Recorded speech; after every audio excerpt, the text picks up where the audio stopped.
welcome back to 365 Unlimited. We are back with another episode, and we got a very special guest in the building tonight. Tahj Washington, former USC Trojan and current 2024 NFL draft prospect. A guy that I've gone on Twitter and I've been standing for. I know 100% that this guy is going to be a steal for whatever team that he lands on. But tonight, it's about hearing his story, understanding where he's come from, who he is as a person, as an athlete, and kind of just looking forward to his future within the National Football League. Gannon, let's get right after this one. Yes, sir, man. Shout out to Taj for hopping on. This is a blessing. This is going to be a good one. First, man, we always just have everybody kind of introduce themselves, kind of who they are on and off the field. Obviously, we know what you're about on the field. Just a little backstory before we dive into some specific stuff. Tyreek Washington, of course. A little bit off the field. Chef Taj off the field. Man, I love to cook. Um, it's always been a passion of mine, since I was younger. Um, Always been a great way to bond with teammates and things like that. So just something I love to do. Yeah, let's expand on that. Tell us about it. So, what is No Huddle Kitchen, right? Yep. No huddle kitchen. Talk talk to me about that. How did that get started? What was the inspiration behind it? And have you always been passionate about cooking? And maybe your favorite meal that you like to cook, like to eat? Let's talk about it. I always been passionate about cooking. She was just growing up with my grandmother. Just being at the house with her, she cooked all the time, like whatever it was, like Sundays, holidays. Like she was always the person to cook like the main meals. So just helping her, like being her little helper or whatever. And then just when family got there and friends got there, like just seeing how people like love the food and create the memories around it. So I just wanted to keep that sort of thing going. Um, when I first, got the SC or whatever, I didn't really tell many people besides, like my roommates, knew that I could cook because I would cook at the house, but um, kind of kept it to myself a little bit. When the NIL space, became, more prevalent, I saw it as an opportunity, to, um, be myself and, profit off of it. So came up, with my marketing team, Just Creative. Put it together. No Huddle Kitchen. So they saw the vision, So a college athlete doing a cooking show, like it's not really heard of. So saw a unique, opportunity to market myself that way. That's awesome. I just kind of want to hit on. It's kind of gone on title. You got on record calling you the best cook in college football. We're just going to hear stamp it, approve it. But talk Yeah. about that a little bit more with the NIL opportunities for some up and coming athletes that's tuning in here, looking up to you as a role model. Just kind of get some ins and outs because, like, I'm a college baseball coach now. Bryce was a college athlete. Like, we understand it, we read about it, like, but just give us some ins and outs of it and like how cool it is, the opportunities that you're getting from the NIL. Man, it's a blessing. You got to take advantage of the space. The main thing is just being yourself. I would say just like those are some of the most creative opportunities and opportunities you can actually push towards your brand and who you are. Don't go for the first thing. Someone passing out a check that don't align with who you are. That's the main thing, and just market yourself that way. Whatever you like to do. Like some guys like the game. Whether it be streaming or things like that. Getting connected with people like that. A lot of guys, like the golf, a couple of people that's, in my marketing agency, they like the golf. So one of the guys created like, some golf merch, unique stuff like that. And just be creative, that's the biggest thing. Like whatever you love to do, like find creative ways to market yourself in that way. That's Awesome. awesome. Yeah, I know we all have read about the NIL stuff and trying to understand it, especially for our perspective from the outside looking in and what athletes are going through these days. Kind of do you guys at SC, did you have people that were able to kind of help you along the way or guide you or teach you on I guess just the pressures that come with being able to handle all that money, the understanding behind NIL? Did you guys have people that kind of would guide you outside of your representation? Most dev, it's a mixture of both. A lot of people have their personal guys, and then the school provides, services, to help. It's still relatively new. So I Yeah. mean, it's still ways that they're still trying to navigate it themselves, like ways they can implement to, help guys out um, with, getting it and like how to use it, how to use it properly. So it's still relatively, some kinks to work out, but SC did a great job of, helping guys out, making sure guys were well taken care of. That's nice because like you hear so much about the bad of the NIL and like there's so much good that comes along with it, especially to the people on that outside looking in. But I want to switch it. Let's go to the field, man. You had a nice coming out party at the Holiday Bowl, 7 receptions, 99 yards, 2 tutties with Miller. What's his name? Miller Moss coming in after the whole year, just a new guy, a new quarterback. But that was your coming out party, man. Just breaking down some of the film. I've been watching a lot of it lately. Like, dude, when you catch the ball, there's nobody within 10 yards of you on a majority of the Facts. snaps. Like Facts. it's crazy, but just like break down who Tahj Washington is on the field and like what's your versatility that you bring to an offense. Um, at the end of the day, I feel like I'm a competitor. Just once I get on the field, like I just I just want to win. Like every route, every play, like whether I got to run block or whatever. Like I just want to win. And I feel like it's been able to put me in spaces where I can showcase, that competitive nature.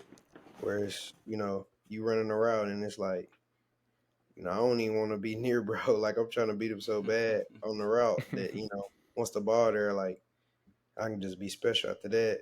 But just I would say like just competitive nature. You just gotta have that will that people say that dog or whatever, That but dog, yep. for Yep. sure. But like that's a huge part of it for me.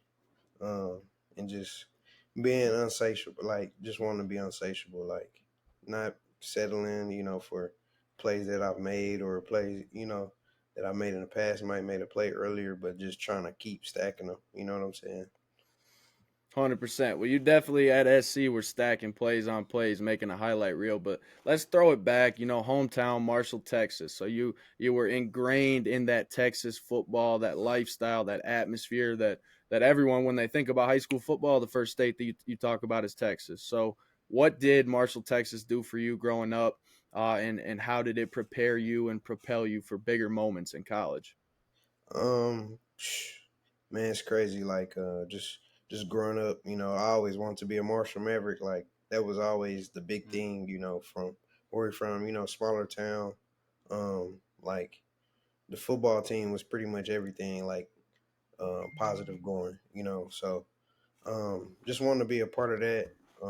I always, find a way to sneak myself in the field house, like from like sixth grade on. My being having an older brother who was on the team, just any kind of way I could, be in that field house or around like older guys who were playing. Like I always just wanted to be around football. Um, whether it be like going into seventh grade, I start filming like fall camp, like stuff like that, um, and just you know always competing. Football family. We love football. Um, my grandmother. It's cool to see like being in the draft this year. Like every year, my grandmother like she write down like the whole draft all the way back since like 2013. So That's it's awesome. cool. That's It's going to cool. be special. But Yeah. I want to build on that real quick because your high Yeah, school experience, and then I'll let Gannon expand. But you weren't just a football athlete, right? You were a multi-sport athlete. Mm. most So definitely. talk about track, and I see soccer as well, state titles in track, the triple jump, all that type of stuff. Being a sprinter, just talk about how that multi-sport factor kind of allowed you to be successful, not just in one sport but in multiple. Um, it was huge, especially running track. Like at first, I just wanted to be a jumper. Um, I felt like I wasn't that fast, to run track or whatever. And then Coach Mathis came going into my junior year, and he made me get on that track, and kind of just went from there. Each day just coming out to practice. Like practices were crazy. Track practice is different. He stayed on us and stuff like that. And once track meets game, it was just at the end of the day competing. And that just, made me more explosive, especially like going into, spring ball, like came back, super fast, fit, well conditioned. And that was huge. I would usually, play basketball before track season started. But my senior year, I decided to do soccer instead, to kind of get my feet work better, going into college that next year. So that was huge. It helped a lot, especially in the conditioning, a lot of running back and forth, um, and just keeps you competing year round, keeps that edge about you. That's big time. I Facts. mean, Bryce and I have sat down and had an hour recording, I think, on episodes before, just, explaining to the youth of like how important the multi-sport athlete is at the end of the day. It gets you Facts. mentally and physically prepared for just so many different aspects. It's going to help you for the sport that you end up picking. But, man, I've heard you talk about your grandma twice already, about the cooking stuff, writing down your goals with the draft. Like, that's an influential person, it sounds like. She sounds like an awesome lady. Just kind of expand on that a little bit. Almost deaf. My grandmother, she's the matriarch of our family. Like, um, she's a very intelligent person, very spiritually intelligent. Um, she's just a person a lot of people look up to. Not just in the family, but like in our community. Very knowledgeable, about a lot of different things, and um, she's our rock, man, for sure. Shout out Yeah. Grandma, man. Yeah, that's how it They're goes, awesome. man. And Yeah.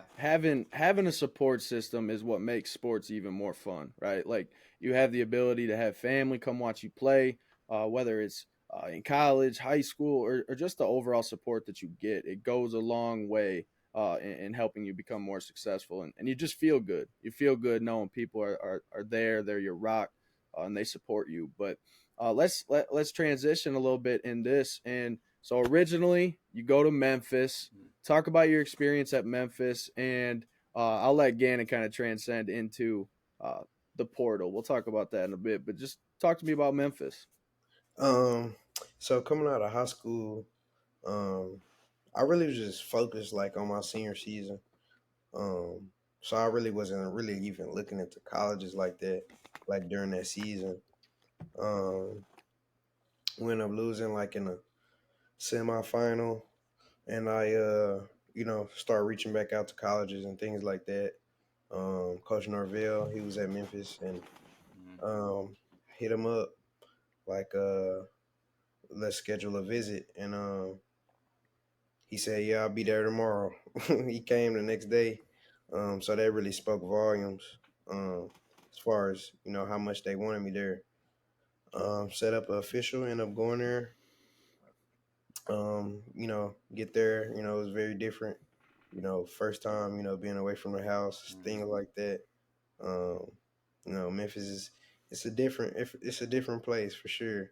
Um, but at the end of the day, it was fun. Just love the grind. There was a lot of great players there when I first got there, and you know, kind of after a few weeks, I'm like, yeah, I'm probably never gonna end up redshirting. Because of the talent that we had, and we were winning anyway. So um, I didn't really see myself having too big of a role that first year. Um, that next year, Coach Norvell ended up leaving. Was kind of on the fence about staying in because he was a big part of why I came. My receiver coach was still there, so we had built a relationship. Um, so it was just I felt like he would take care of me if I stayed. End up staying the next year. Had a great season. Ended up being a freshman All American that year. Um, had a lot of fun. It was tough. Still fans limited. That COVID season. Mhm. Yeah. Yeah. Um, so yeah, that was tough. What was that like to play like during that COVID time? Like we've talked to athletes about that, but what was it like? Just I how mean, hard you and having to test just to go to lift, testing again to yeah, man. practice, testing to go somewhere on the road. It was a mess. Man, it was a grind, but just living through it, it was kind of normal. It was only my second year of college, so I ain't really, get to experience too much things Yeah. outside of that. But it was just every day, like, kind of had your mind made up of what you have to do. Kind of got into a routine. Once you got into a routine of everything, it was cool. It was kind of tough, like I would say, just game days. That's like the biggest difference Mhm. because that first year we had a great season, so everybody was coming out, packing it out every Mm-hmm. weekend. Um, it was still fun though. Got to play ball. A lot of people wish they could have played, Facts. Mhm. especially it being out west. So Yeah, that's a good point. Kind of talk about that transition of entering the transfer portal, kind of the ins and outs of that. A lot of stuff, like, again, kind of like the NIL talk. Just give us some insight on that, kind of through your own experience, some other schools maybe you were looking at, kind of maybe teaming up with Coach Novell again, just kind of all those little ins and outs of it, kind of a mini timeline, if you could, please. yeah, okay. So once I entered the portal, coming off the season I had, like I was still, kind of, whether I should do it or not, because of that was kind of the first year of the portal. So it was like a lot of guys in there. Um, but I finally, end up doing it probably like within like 10 minutes of me doing it. Like people from all over the country were hitting me up. Like not being recruited as highly in high school is kind of a unique experience, Mm, So just had to write a lot of people write a lot of people down, take a lot of notes, like being on calls, um, people from all over the country. It was hard too because just coming off COVID as well, like you couldn't take any visits. Um, so I had to make a decision, basically without taking any visits. Um, and I just, it became a business decision at the end of the day, a 40-year decision rather than a 4-year decision.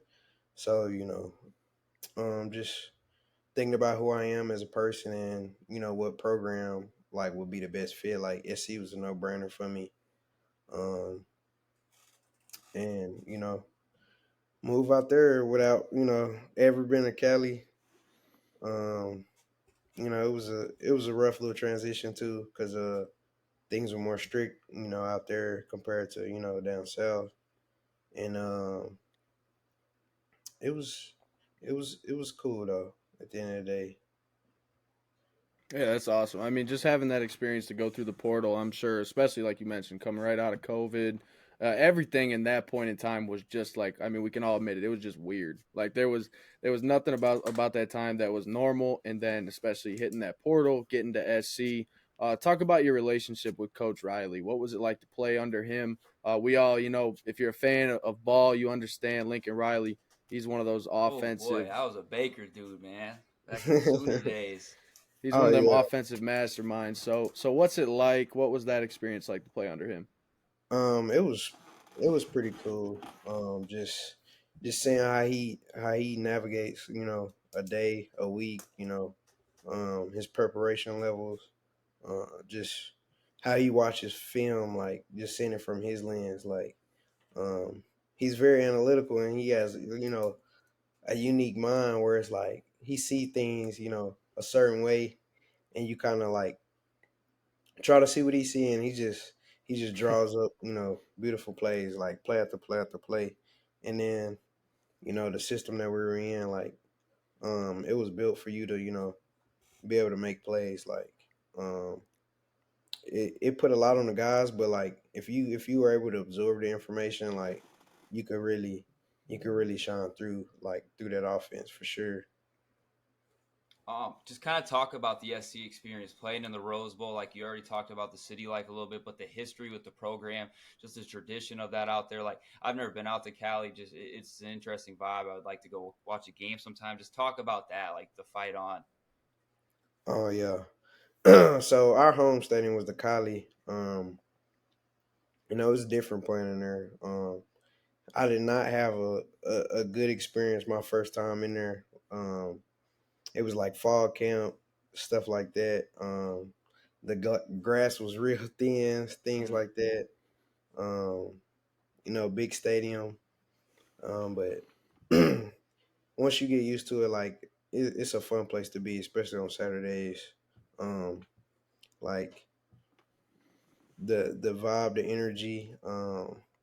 Tommy Trojan running around like every time we score, things like that. Get to the fourth quarter, lighting the torch. Student section, it's crazy. We had a DJ Mosky. Shout out DJ Mosky, man. He be like he had those games like lit, like it's like a party out there.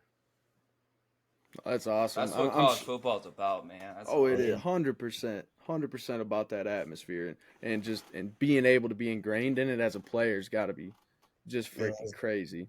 crazy. And just I would say just too like random, random celebrities coming to different games. Like that was pretty cool.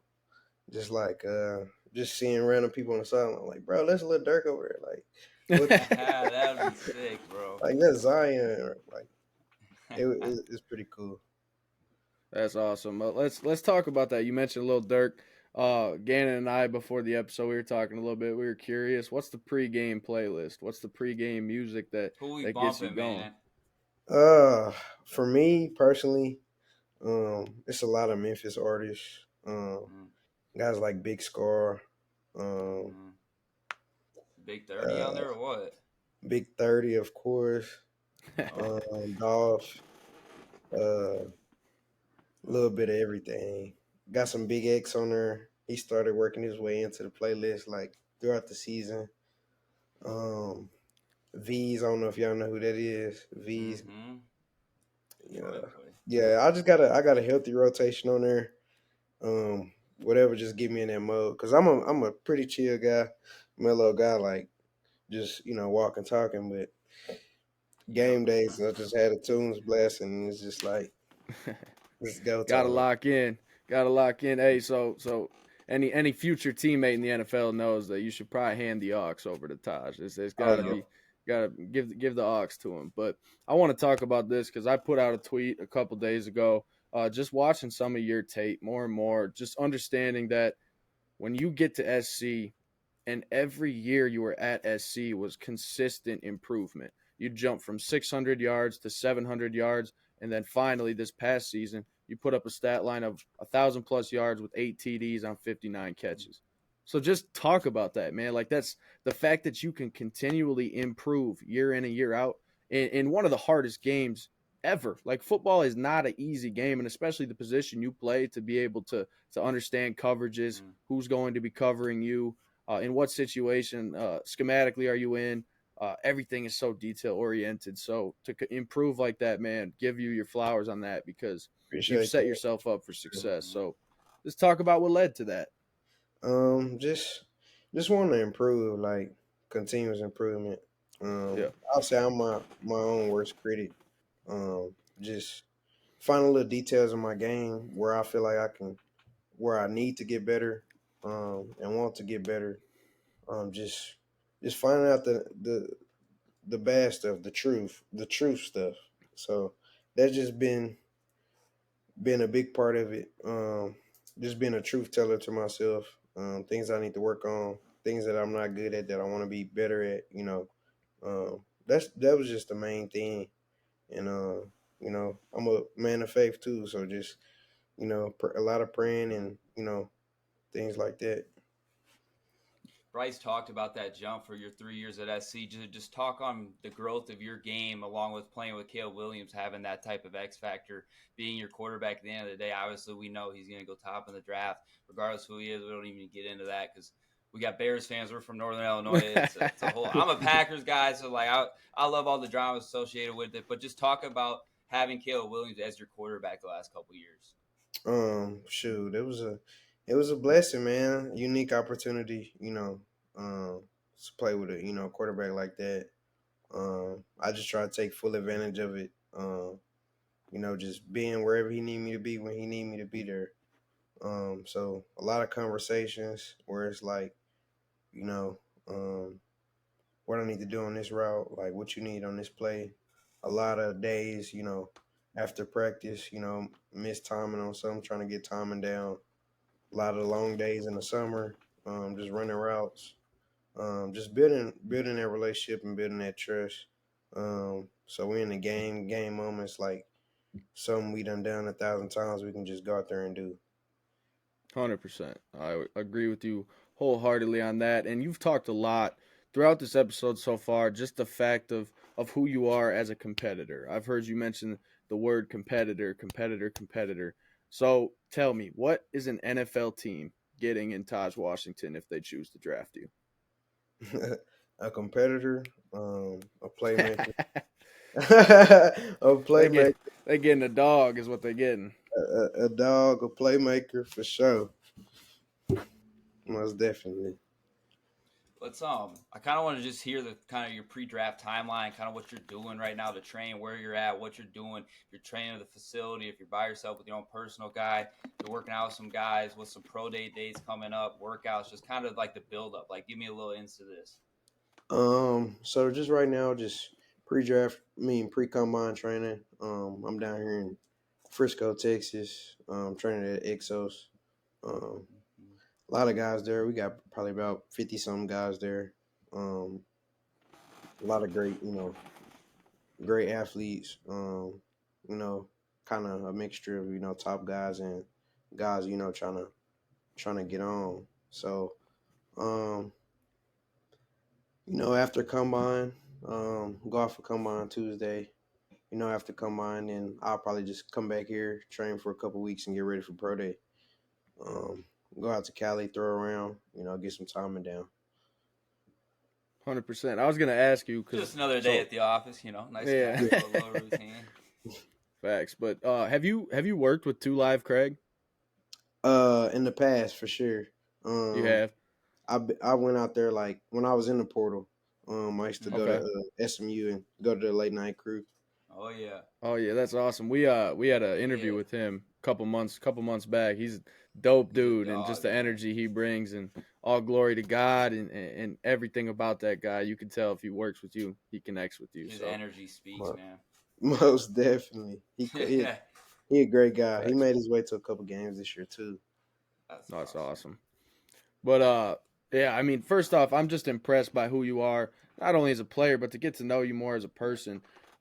It's been awesome, man. But I want to ask you, who was the favorite NFL team growing up? Who were you rocking? Whose jersey were you rocking? I, I was a never had a team. My people's Cowboys. Really? But I always just watch games like cheering on both sides. Like I just Yeah, want to see good football. Like that's just how I always been. Like I'm going for the offense every time. yeah. No, I get that 100%. Gotta give an X factor right now, like somebody you can model your game after, who you watch a lot of film. Obviously, your own dog, you kind of create your own lane and all that opportunity. But somebody in the league, a former guy in the league, just somebody that you kind of try and model or watch a little bit on. Shoot, I watch everybody to be honest. Um, I watch guys like Justin Jefferson who's doing his thing like consistently. Um, Stephon, of course, Devontae. Um, just watching different nuanced things like that those guys doing their routes that I could do, and just take different parts of their game. After the catch guys like Jaylen Waddle, of course, like Tyreek, those guys over there. So just take bits and pieces of everybody game. 100%. I feel like that's. I mean, honestly, it's the best route to go, and you can learn from many. So you might as well study as many as you can and get an understanding of how you can implement parts of their game into your own. But if you could go back and talk to a younger version of yourself, what advice would you give to yourself, or even just what advice would you give to future athletes growing up right now? Um, I would say just head down, keep going, like be yourself no matter what. Um, and everything will take care of itself. Like just don't stop for sure. It's simple like that. Bryce, you got anything else? No, honestly, God, I'm man, good, man. this has been good, man. I can wrap it up here. Just give a little bit of my closing thoughts, man. Like, just you embody putting that hard hat on, like using your 24 hours in a day. I'm a big be where your feet are. That's my quote that I'm going to live and die by at the end of the day. But you just eat, sleep, and breathe football. Like at the end of the day, like you just love ball, and I think that's the coolest part about it. Something I respect. We already knew what you were doing on the field, your X factors, what you're good at, all that you're going to impact what other NFL team chooses you. But I'm just glad I got to know you as a person, man. And you deserve your flowers, man. Just keep staying healthy through this training time. We'll keep following you through the combines, looking at times, doing all that. But just shout out to you, man. I'm ready to see your journey take off because this is just getting started, Appreciate you. man. Shout out to you, bro. Most def. Thank you. For sure. Just to piggyback off that, man, just to DM back and forth with you and you take the time out of your night. First off, I want to say thank you for that because you don't have to do that. It speaks to your character. It speaks to where you want to go in life and who you are overall as a person. But like I said, when you're an NFL team right now and you're looking at Tahj Washington, don't pass on him. Don't pass on him. You're getting that dog. You're getting that competitor. You're gonna be sorry. So 100%. 100%. But he knows, but we're excited, man. I'm excited to see your journey take off, like Gannon said, just to echo that. But he's more than a guy that's going to get open. He's more than a guy that's going to score touchdowns. He's more than just a receiver. It's a great addition to your locker room. It's a great addition as a teammate. Overall, just if you draft Tahj Washington, you know what you're getting. But I want to say appreciate you, man. And like Gannon said, we are definitely going to follow your journey. And excited to see where you end up. I personally, I'll tell you, I want you on the Dallas Cowboys, we man. knew there was going to be a Cowboys reference. Look at all the crap in the background, man. Man, Tahj Washington with CD Lamb, it sounds sweet, though, doesn't it? I can think of a couple more quarterbacks that throwing the ball better than Dak. We'll talk. That's another recording there. Yeah, 100%. Appreciate you, bro. And hope you guys enjoyed this episode. Follow Tahj Washington, not just on social media, but check out his cooking channel and just follow his journey and appreciate all of his greatness, man. We are thankful, and we will see you next time.